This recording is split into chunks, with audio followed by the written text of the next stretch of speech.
అవిశ్వాసమును బట్టి అద్భుతాలు చేయలేదంట. ఇక్కడ బైబిల్లో వ్రాయబడిన మాట ఏంటి?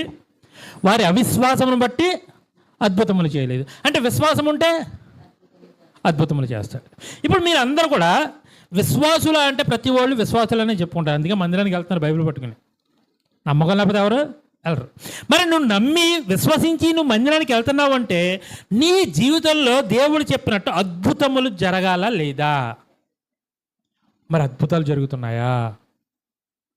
నువ్వు విశ్వాసం అయితే నీ జీవితంలో అద్భుతాలు జరుగుతాయి, నువ్వు అవిశ్వాసం అయితే నీ జీవితంలో అద్భుతాలు జరగవు. ఇది దేవుడు చెప్పిన మాట. మీకు కావాలంటే మత్తయి సువార్త 13వ అధ్యాయం ఆఖరి వచనం 58వ వచనంలో మీరు చదువుకోండి. ఇప్పుడు మీ జీవితంలో అద్భుతాలు జరుగుతున్నాయి అంటేనే మీరు విశ్వాసులు, క్రైస్తవులు.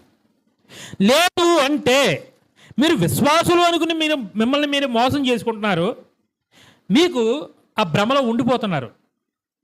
మీకు అర్థమైందా?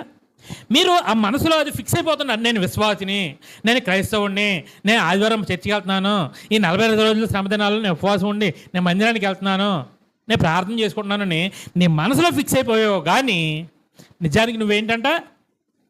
క్రైస్తవుడు కాదు. నిజానికి నువ్వేంటి?